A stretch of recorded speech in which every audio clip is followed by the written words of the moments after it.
Hello and welcome to IAMC Radio and Podcast. Today we're going to explore today's top news headlines for May 30. We've got quite a few sources here covering some really significant developments, and we're going to try and pull out the most important insights for you. That's right. We've looked through reports covering, well, everything from security challenges and governance issues in Nigeria to international affairs and even, a tech breakthrough. So our mission today is really to give you a concise but still comprehensive look at the key points from these reports, help you get informed quickly. Exactly. Okay, let's start then. First up, some concerning news out of Nigeria. Internal security. Specifically, headlines about corruption within the security forces. Yes, reports detailing arrests of military and police personnel seems they're linked to an arms racketeering scheme. This comes from Operation Hadinkai Troops, OPHK. That's the main counterinsurgency operation in the Northeast. They've apparently arrested 18 serving soldiers and 15 police officers. And not just them, right? The sources say 8 civilians and even a traditional ruler were arrested too. Correct. And the alleged purpose: illegal sale of arms to terrorists and other criminal groups operating across 11 states and the FCT. That's a widespread. It is. And what's telling is that these arrests were part of a specific exercise launched back in August 2024 called Operation Snowball. Operation Snowball. Okay. Yeah, designed specifically to tackle this problem ammunition racketeering within the services. Yeah. So it suggests, this wasn't just a chance discovery, it was targeted. The sources even mention specific names and quite large sums of money involved. Shows the scale, doesn't it? Yes, it's quite stark. There's mention of an Emma Raphael, an armorer supposedly involved since 2018, and 45 million reportedly found linked to his account. 45 million naira. Wow. And then a Sidi Adamu from Ordnance Services involved since 2022, and 34 million linked there. And, maybe most shocking, a police inspector, Enoch Ingwa, and 135 million reportedly passed through his account. 135 million, that's staggering. It really is. The military authorities are quoted saying, Operation Snowball is ongoing, and anyone found complicit, well, they'll face prosecution. So the key takeaway here seems to be that fighting insecurity isn't just about external threats. It's also about, rooting out this kind of internal corruption. Absolutely. Which brings us to the broader insecurity debate in Nigeria. And another headline points to some friction between the authorities and civil society. Yes. The National Counterterrorism Center, the NCTC, reportedly summoning Amnesty International over a report they're planning to release. That's the one. The NCTC, operating under the NSA's office, is concerned about this alleged Amnesty report.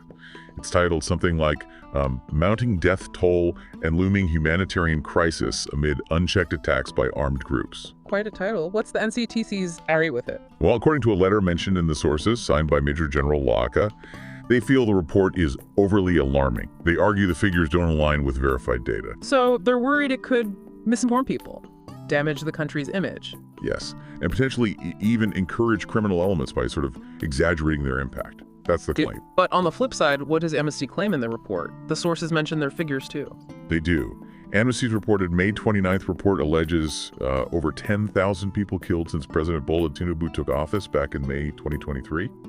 So in about 2 years. Yeah. And hundreds of communities destroyed. 10,000 deaths. That's a huge number. Did they break it down? Yes, they give specifics. 10,217 deaths across several states. Benue apparently hit hardest with almost 6,900. Plateau over 2,600. And they claim 672 villages sacked. Goodness. Any other details from Amnesty's side? Yeah, they mentioned new armed groups emerging, like Lakrawa and Mamuda. Alarming stats from Zamfara too: 481 villages sacked, over 500 under bandit control, and mass displacement, the humanitarian side. Over 450,000 displaced in Benue, 65,000 in Plateau. So a clear clash in narratives. What's the NCTC asking for? They've urged Amnesty to hold off publishing, pending a meeting. They want to reconcile the figures, discuss the context. They do acknowledge the role of civil society, though. Right. So the insight here is really about the difficulty in getting agreed upon facts in these situations. Official accounts versus civil society reports, the challenge of verification, and how it shapes public understanding. Precisely. Okay, let's move to some other security efforts. Some positive news reported from Borno State. Anti-terrorism operations. Yes, the Nigerian army reported that troops from Operation Hadinkai carried out a big assault, right? Land and air in a place called Bita. That's correct. And according to the military statement, the operation resulted in the neutralization of at least 60 terrorists, and they destroyed logistics bases too. So a sign of continued offensive action. That's significant. But the sources also carry another report from Borno, from the Marte area this time. A much sadder outcome. Yes, this one really underscores the dangers they face. It's a stark reminder. 9 members of the Civilian Joint Task Force, the CJTF, these are local volunteers assisting the military. They died. How did it happen? Well, they'd actually managed to fight off suspected ISWAP or Boko Haram insurgents in an overnight battle. But tragically, as they were trying to recover the body of one of their fallen colleagues, they were killed by an IED, an explosive device planted by the retreating insurgents. Oh, that's terrible. A trap. Exactly.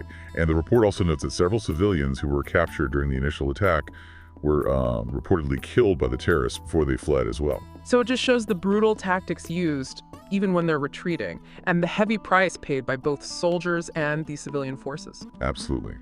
Okay, let's shift gears now to governance and politics, starting with the story from Ondo State that seems to be, well, sparking quite a reaction. The N$8.2 billion for luxury homes headline for cabinet members.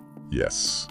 Governor Lucky Aitiwa reportedly approved N$8.168 billion for constructing 32 4-bedroom terrace houses intended for his cabinet. The sources give details, right? Approved in April 2025, awarded to a company called Cosgrave Investment Ltd. That's right, works out to about N$281 million per house, with an 18-month timeline. But the public outcry, according to the report, stems from the timing and priorities, doesn't it? Precisely.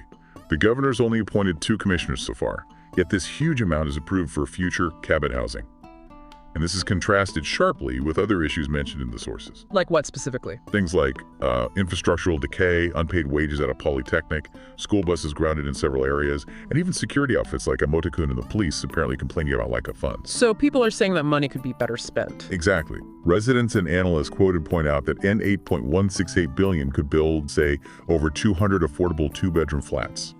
There are accusations of secrecy around state revenue, the IGR, and spending. Abandoned projects are mentioned too, I believe. Yes, specific road projects like Oda Ijoka, the Anyurag-Bilam flyover.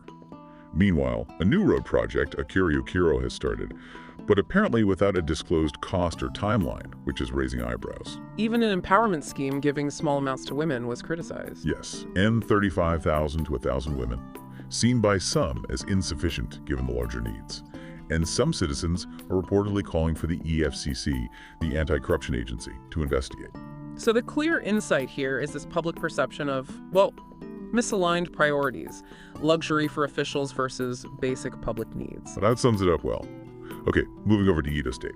Political news here. The governor calling for unity after a court victory. Right. Governor Monday Okpepalo calling on the PDP candidate he defeated, Mr. S.U. Ighodalo, to accept the Court of Appeals judgment. Yes, the appeal court confirmed Governor Okpepalo's win in the September 2024 election. It upheld the earlier tribunal decision, so it sort of cements his victory legally. And what was the governor's message? He commended the judiciary, called it a win for democracy, rule of law. He urged the opposition, specifically mentioning Ighodalo, and adding a comment about him being abandoned by his political godfather, Godwin Obaseki, to show sportsmanship and, work together for the state. Standard post-victory call for unity, then. Pretty much. He reiterated his commitment to his People First agenda, focusing on development. So yeah, the insight is the judicial conclusion of an election dispute and the subsequent familiar call for reconciliation. All right. Now let's turn to a very difficult story. An international incident involving a Nigerian citizen. Yes, this is deeply concerning. The headline, Nigerian man dies in Swiss police custody after violent arrest. The man is identified as Kelechi, 39 years old, from Anambra State. Died after an encounter with police in Lausanne, Switzerland, on Sunday night. Sources describe a disturbing video, apparently showing him pinned down by an officer shouting, "You're hurting me." He collapsed and died less than an hour later at the police station. That sounds awful. What's the official police account? Swiss prosecutors say police approached him for a routine check late evening. Claimed his behavior suggested drug activity. They allege he ran, resisted arrest, was apprehended, then became unwell in custody and died despite attempts to resuscitate him. But the sources provide some crucial and, frankly, quite troubling context here. They do. It's pointed out this isn't isolated. There's apparently a pattern of police-related deaths among black residents in Switzerland, especially in that canton, Vaud. 4 deaths mentioned between 2016 and 2021. And they mentioned a specific previous case involving a Nigerian. Yes, Mike Ben Peter died in 2018 after an arrest, also in Lausanne. The sources add that the officers in his case were acquitted of negligent homicide just last year, in 2024. So Kelechi's death has brought all those concerns back to the surface: racial bias, excessive force. Exactly. It's reportedly sparked protests from the Nigerian community there. And Nigeria's Diaspora Commission, NIDCOM, their spokesperson called the video sad and condemnable, promising to follow up. The insight really hits home here, doesn't it? Concerns about police conduct, race, accountability, they're global issues. And specific incidents like this resonate far beyond borders. Absolutely. Okay, shifting focus again, this time to international diplomacy. Big news regarding Gaza ceasefire efforts. Yes, the U.S. proposing a 60-day ceasefire and a large-scale hostage prisoner exchange. That's the core of it. Details from a Reuters draft, mentioned in the sources, suggest the release of 28 Israeli hostages living and deceased in return for 12,236 Palestinian prisoners, plus the remains of 180 Palestinians. And this plan is guaranteed by U.S. President Donald Trump, mediated by Egypt and Qatar. That's what the reports indicate. The plan also includes immediate humanitarian aid delivery through the UN, Red Crescent, and others as soon as Hamas agrees. And the White House says Israel has accepted the proposal. But what about Hamas? Have they agreed? Well, their initial reaction, according to the sources, isn't overly positive. Bassem Naim, from Hamas's political bureau, reportedly said the deal does not meet any of our people's demands, especially halting the war. But their leadership is studying it. Another official echoed that. Yes, Sami Abu Zuhri apparently said it reflects Israel's position and doesn't meet their key demands. Full Israeli troop withdrawal, a definitive end to the war, and unrestricted aid. So this proposal comes after months of conflict, right? Since the October 7th Hamas attack and Israel's response. Exactly. The sources remind us of the context. The attack, Israel says, killed 1,200 Israelis with 251 taken hostage, and Israel's subsequent offensive, which Gaza officials say has killed over 54,000 Palestinians and caused immense destruction. And the fundamental disagreement remains. It seems so. Israel insists Hamas must disarm for peace. Hamas demands withdrawal and an end to the war. Meanwhile, there's huge international pressure for a ceasefire and aid. The sources also mention aid distribution challenges, like with the U.S.-backed Gaza Humanitarian Foundation and UN warnings about famine risk. So the insight is the huge gap still existing between the parties. Despite international efforts, deep political obstacles remain. Very much so. Okay, next, global economics. U.S.-China trade talks. Sounds like there's a bit of a snag. Yeah, headline says talks have stalled. U.S. Treasury Secretary Scott Bessent reportedly said negotiations were a bit stalled. He apparently suggested the leaders, President Trump and China's Xi Jinping, might need to get involved personally. Mentioned talks happening in the next few weeks. This follows that temporary truce on tariffs they agreed earlier this month, doesn't it? Right, May 12th. They paused reciprocal tariffs for 90 days. The U.S. cut its tariff rate on Chinese imports significantly, from 145% down to 30%. China lowered duties on U.S. goods from 125% to 10%. So despite that progress, Bessent thinks leader involvement is needed now. Seems that way. He's quoted saying the issues are complex, need the leaders to weigh in. He expressed confidence China would engage, citing what he called their very good relationship. So the insight. Recent tariff cuts were positive, but major hurdles remain in U.S.-China trade, potentially needing top-level intervention. Looks like it. Okay, another international item. Recognition for UN peacekeepers. UN honors peacekeepers' service, sacrifice. This was for the International Day of UN Peacekeepers on Thursday, May 29th. Exactly. It's a day to pay tribute to their professionalism, courage, dedication, and crucially, to honor the memory of those who've died serving the cause of peace. The first mission was way back in 1948, wasn't it? Now there are over 68,000 personnel in 11 missions. That's right, and the human cost is significant. The sources state over 4,400 peacekeepers, blue helmets, have died over the decades. And 57 died just in 2024 alone. That's sobering. It really is. UN leadership messages highlighted the tough situations they face now, complex conflicts, threats like terrorism, misinformation. Secretary General Guterres stressed they need the right resources. The head of peacekeeping, Lacroix, acknowledged the difficult environments too. Yes. Jean-Pierre Lacroix noted missions are in deteriorating political and security situations, but emphasized they still make a critical difference, preserving ceasefires, preventing violence, protecting civilians. There were ceremonies, right? A wreath laying, medals awarded posthumously. Correct. The Dag Hammarskjöld Medal was awarded to the 57 who died in 2024, plus one whose death from 1973 was recognized. And specific recognition for women peacekeepers, too. Yes, squadron leader Sharon Winsot-Syme from Ghana got the UN Military Gender Advocate Award for 2024. And Chief Superintendent Zainab Imbaluglio from Sierra Leone was named Woman Police Officer of the Year. Good to see that highlighted. It is. A recent ministerial meeting in Berlin also apparently showed strong support and pledges from member states. So the insight is about the ongoing, dangerous, vital work peacekeepers do in a complex world, the sacrifices made, and the international commitment, even with resource challenges. Okay, let's finish on a really positive and inspiring note. Innovation. Yes, this is a fantastic story. A Nigerian researcher at MIT, Massachusetts Institute of Technology. He's broken a world record, developed a prototype for the world's smallest GPS tracker. That sounds incredible. Who is he? Oluwatobi Oyinlola, they call him Toby. He set a Guinness World Record. The prototype measures just 22.93 by 11.92 millimeters, smaller than your thumbprint. Officially recognized in April 2025. Amazing. What sparked his interest in tech? He shared that it started when he was 13. His secondary school in Nigeria got computers the first time he'd ever seen or touched one.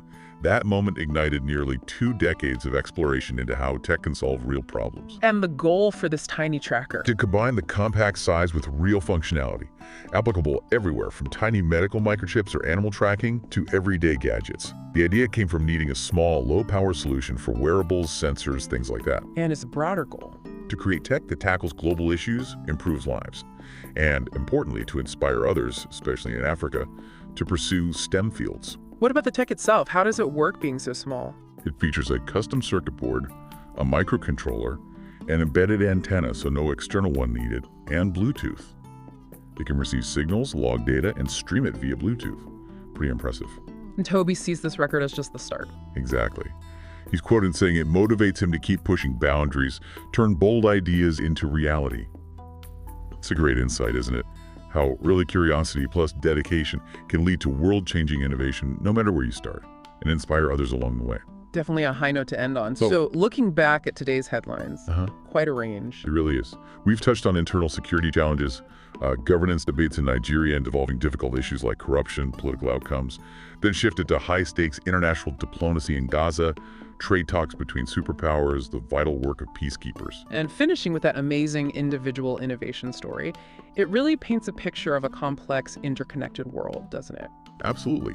You see how national issues like governance impact international perceptions and daily lives, how global efforts tackle conflict or trade, how technology breakthroughs can emerge from anywhere. It makes you think about how these different threads might connect going forward, how today's events shape tomorrow. Exactly. Each headline is a snapshot, but together they show this constantly evolving global picture. Lots to keep track of. Indeed. Well, that brings us to the end of our exploration for today. Thank you for listening to the Today's Top News Headlines on IAMC Radio and Podcast.